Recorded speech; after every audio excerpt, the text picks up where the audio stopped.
Ladies and gentlemen, good evening. President Uhuru Kenyatta has finally appointed the transition committee that will oversee the handover of power to the new president. I've looked at the members appointed and I'm asking myself several questions. Will that team hand over to William Ruto should he win? That's the question I'm debating between myself here. And the appointment of that team has been a subject of heated debates in this country. In May, Eden Duale led the Tangatanga brigades in demanding for answers from the Speaker of the National Assembly over the appointment of this team. The truth of the matter is that this team is a constitutional mandated team, which means the president has no option but to appoint them. The role of the team is very clear and defined in the Constitution. The first function of this team is to facilitate the handover process. So if Uhuru Kenyatta is supposed to hand over the presidency to Ruto, they are supposed to facilitate. So by now, the truth of the matter is that by now the intelligence system already knows who is going to be the next president of the Republic of Kenya. They feed the president with this information daily. So probably they should have started or they should have initiated contact with either Ruto's side or Raila Odinga's side. The second function is normally to organize security of the president-elect. Once a new president is declared by IBC, president-elect, they take over his homes, the children, and everything. So this is the committee which will oversee the security of the president-elect. Immediately the IBC declares them. The third function of this committee is to organize facilities and personnel for the president-elect. Which means if, for example, Raila Odinga were to be declared or Ruto were to be declared, then they will organize how he moves very fast to State House, the other facilities he might require, the staffs who are supposed to assist him. It's this same team. During this period, they'll organize so that when the new president is elected, already the facilities are there, the personnel are there. For example, immediately, if assuming Raila Odinga will be elected, immediately Raila Odinga will be elected, then William Ruto should organize very fast to leave current residence, and Raila Odinga should also be ready to move to State House. The fourth function is normally to coordinate the briefings of the president-elect. Basically, the intelligence briefings. Because, once you are elected, then there's this period before you are sworn in. This team will organize how you are briefed. Any issue, security-wise, you are already elected, though you have not taken over. So you are entitled to those security briefings every single day, every single moment. So they'll organize, they coordinate how you get briefed. The fifth function of this committee is normally to communicate with the outgoing president. I don't know, but I'm informed that Ruto and Uhuru are not communicating. So this committee will make it possible for them to communicate. If it's Raila Odinga, they'll now use that channel to communicate. Number 6, the sixth function of this committee is normally to prepare the program and organize for the swearing-in ceremony. So it's like Karanja Kibicho and Fred Matiang'i will be the ones organizing for the swearing-in ceremony of William Samoei Arap Ruto. So those are the functions of this committee. Now let us now get into the people who have been appointed to this committee. Of course, the chairperson of this committee by default is supposed to be the head of the public service or the secretary to the cabinet. And because we don't have a secretary to the cabinet, what Aden Duale was alluding to in the last election, it's Joseph Kenywa. So the president has actually appointed Joseph Kenywa, who will chair this committee. If you ask me, Kenywa is just a civil servant, non-political. I mean, it's not political. So for him, he can swear in Raila, he can swear in Ruto. The second person on this list is Dr. Fred Okengo Matiang'i, the cabinet secretary for interior. Fred Matiang'i is campaigning currently for Raila Odinga.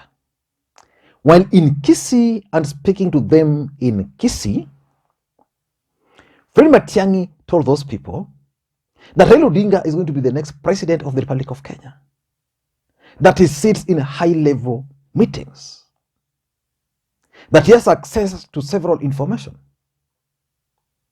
that Raila Odinga is the next president of the Republic of Kenya. And that's why I'm asking, will Fred Matiang'i swallow his words and swear William Ruto? Is there anything he can do to stop Ruto from being sworn in as the next president of the Republic of Kenya? Fred Matiang'i is also currently the coordinator of all cabinet secretaries. Matiang'i is kind of the prime minister of the Republic of Kenya. Let me ask you a question. Do you think Matiang'i will work extra hard to swear in Ruto? You know you are next president from there. The third person on this list is Karanja Kibicho, the cabinet secretary for interior. Now, this is one man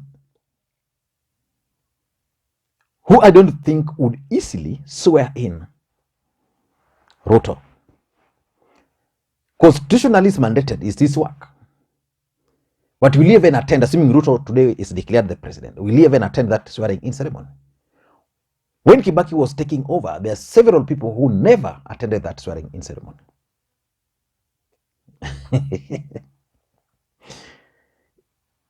It will take you 2 years to convince me that Karanja Kibicho will work extra hard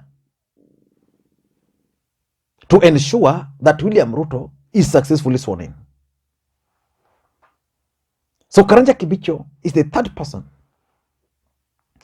The fourth person on that list is Hilary Mutyambai, the Inspector General of Police. I don't think he will have problems swearing in Ruto. He can. But he's one of the guys who is going to be kicked out of office immediately Ruto takes over. Because William Ruto is on a record stating that this is the worst Inspector General of Police. William Ruto is on record. Whether the guy will be able to swear him in, will facilitate, I don't know. Time will tell. Number 5, there is General Robert Kibuchi, the Chief of Kenya Defense Forces. This is a military guy, and in military, they're professional. They go by orders. For me, I think it's fine. He will not be engaged in politics, this gentleman. Then there is Philip Kameru, the NIS director. Another gentleman Tanga are at war with. The other day you had Ruto claim that President Uhuru Kenyatta is using the NIS to aid Raila Odinga in winning the presidency. Now the head of that NIS is this gentleman.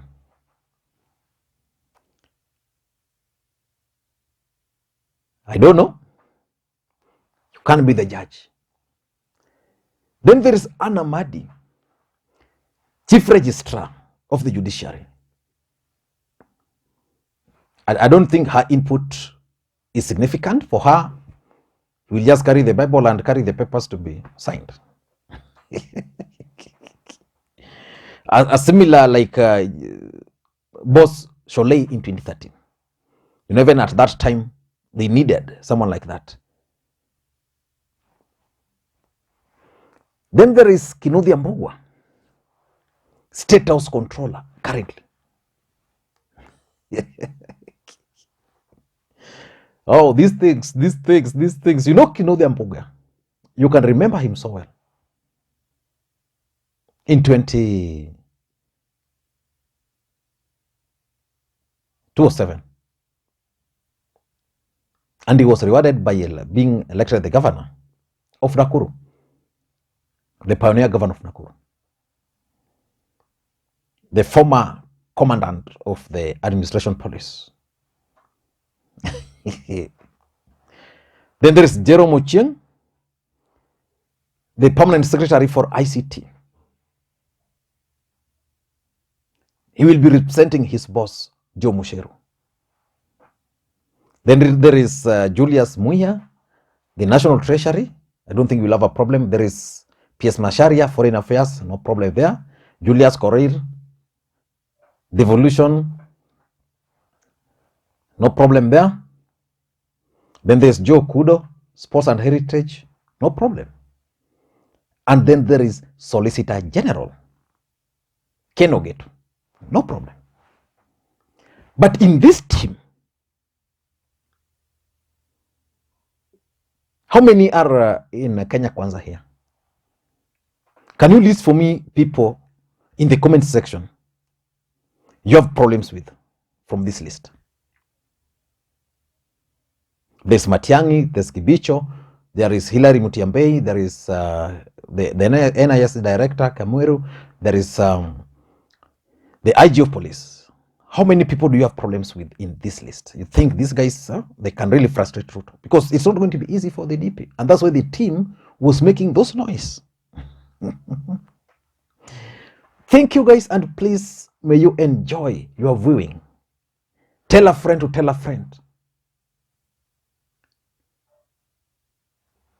Until next time. And by the way, for those who always send me coffee, I really appreciate. A cup of coffee is just $2. Some send me $3, $4, $5, $6, $7, $8, $9, $10. I appreciate it a lot. Thank you guys, and please, may you have a good day. Bye-bye.